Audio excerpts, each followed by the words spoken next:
Amados irmãos e irmãs, caros telespectadores da Rede Vida, o canal da família, como é bom nós estarmos aqui como família do Senhor, para escutarmos aquilo que Deus tem a dizer a nossos corações. E é com ouvidos atentos e com os corações cheios do desejo de ser tocados pela força e pelo poder do Espírito Santo, que queremos deixar Deus transformar a nossa vida. Queremos dizer sim a Ele, sim ao seu projeto. Sabemos que esse sim que damos a Deus a cada dia da nossa vida não é fácil, precisa de muita luta. Como diz o apóstolo Paulo, combati o bom combate, completei a corrida, guardei a fé. É a cada dia que nós dizemos sim a Deus, desde quando nós acordamos, quando nós estamos em vigília, quando nós dormimos, nós que temos fé, vivemos para o Senhor, porque nele nós somos, nele nós nos movemos, nele nós existimos.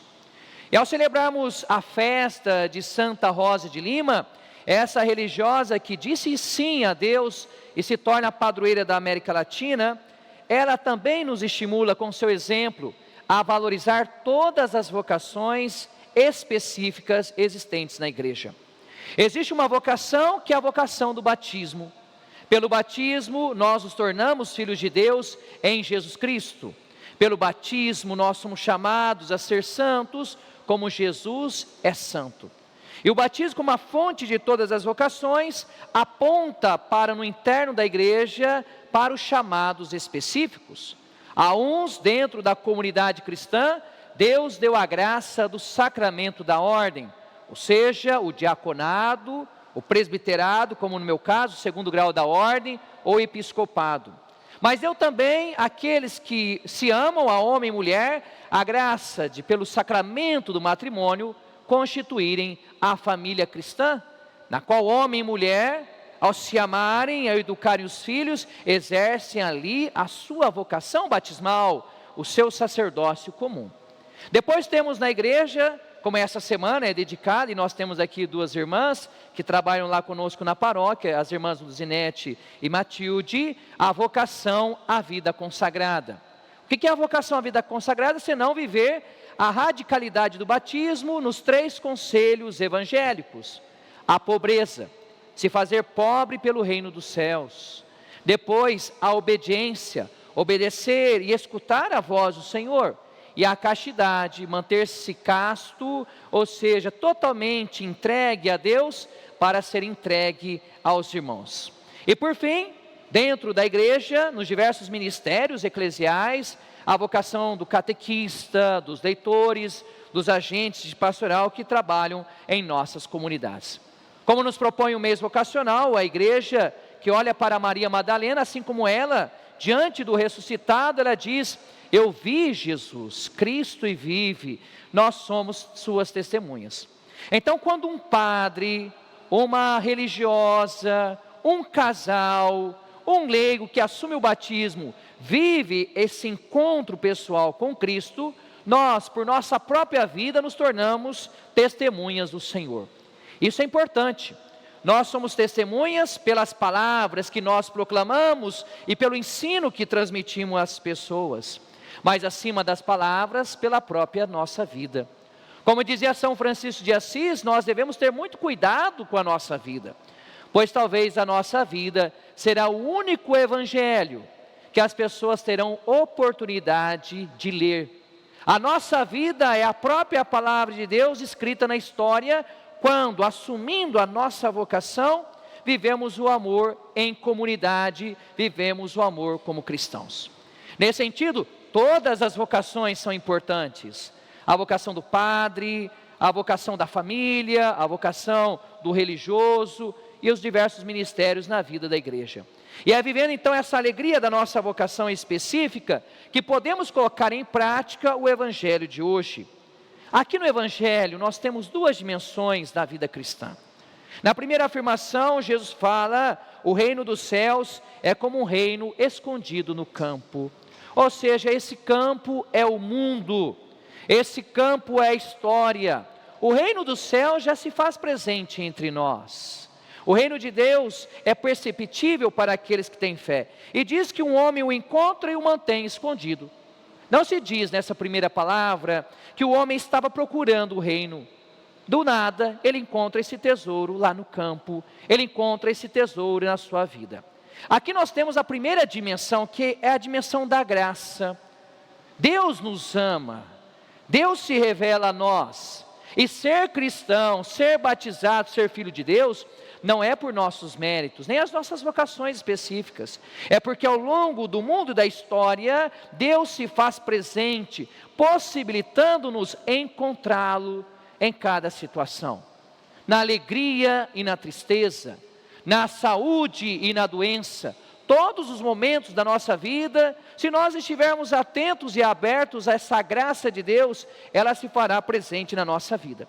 E diz que quando esse homem encontra, faz a experiência da graça, de saber que Deus se faz presente na sua história, qual que é a atitude? Cheio de alegria. A alegria não é a alegria que o mundo dá. A alegria aqui não é ausência de tristeza e nem de dificuldade. A alegria, como diz o Papa Francisco em um dos seus documentos, é a certeza de que Deus está conosco. Isso ninguém pode tirar. Nós podemos perder o dinheiro, nós podemos perder o sucesso, nós podemos perder o poder, podemos perder as terras, a nossa beleza, mas Deus não. Se Deus for fundamento da nossa vida, nada nos faltará. Se tivermos Deus, nós teremos tudo. Jesus, antes desse evangelho, no capítulo 6 diz: buscai em primeiro lugar o reino de Deus, o reino dos céus, e tudo mais vos será acrescentado. Essa é a dinâmica do batizado. Busca a Deus, coloca o Senhor em primeiro lugar. E diz que Ele vai e vende todos os seus bens. O que são os seus bens? São as realidades do mundo. Todas as realidades do mundo, elas são importantes, mas elas estão em segundo plano. Porque somente a Deus nós devemos dar o nosso coração. Somente a Deus o nosso coração deve ser entregue. As realidades do mundo nós usamos, mas elas diante dessa presença amorosa de Deus, elas ficam secundárias ou supérfluas. Diz que Ele faz tudo para comprar aquele campo, ou seja, para viver a vida da graça e da santidade. Ora, é verdade então que o reino é graça, mas na segunda parábola nós temos uma outra dinâmica, um comprador que procura pérolas preciosas. Aqui ele procura. Então, ao mesmo tempo que Deus vem ao nosso encontro, também nós vamos ao encontro de Deus. Só podemos ir ao encontro de Deus porque antes Ele se revela a nós. E diz que ao buscar, ele encontra algo de grande valor e faz a mesma coisa, vende tudo para adquirir aquela pérola. Então o homem de Deus, o vocacionado, a vocacionada, são aqueles que vivem no horizonte da graça de Deus, sabe que Deus o chamou, que o chamado de Deus é maior do que o seu barro. Paulo fala que nós temos ouro, nós carregamos ouro em vasos de barro, nós somos limitados. Nós padres não somos perfeitos, e nem temos essa pretensão. Somos perfectíveis, somos humanos, cheios dos nossos limites. Nenhuma família é perfeita, nenhum religioso é perfeito, nenhum catequista. Isso é bom, porque nós tomamos consciência de que aquilo que é realizado por meio de nós, não é fruto dos nossos méritos, é fruto da graça de Deus que age por meio de nós. Basta que a gente queira, basta que a gente deixe Deus agir por nós, mas ao mesmo tempo, a vida cristã é uma busca. Buscar a Deus de todo o coração. Desejar a Deus. Por isso que eu posso estar na igreja a vida inteira. Eu não sei tudo. Se eu estiver na igreja 40 anos e falar, não, eu já sei tudo. Eu sei a missa de cor, já sei o evangelho. Você está no caminho errado. A vida cristã ela é dinâmica. Ela é procura. Porque sabe, a vida cristã não pode ser água parada. A água parada só acontece duas coisas. Como eu disse lá uma vez na paróquia. Dá dengue, não é? Fica cristão dengoso ou começa a feder. Assim é cristão parado que não procura a Deus. E ao encerrarmos essa reflexão, trazendo-nos para nós, como diz Paulo, olha, nada é para a nossa glória, ninguém se glorie de chamado, glorie-se no Senhor. Que vocês possam ter consciência que eu entreguei a minha vida para fazê-los membros do corpo de Cristo, que é a esposa do Senhor. Eu vos uni a Cristo. Então um vocacionado, um padre, uma religiosa, uma família, um catequista, vive a sua vocação de forma verdadeira, quando une as pessoas, não a Ele.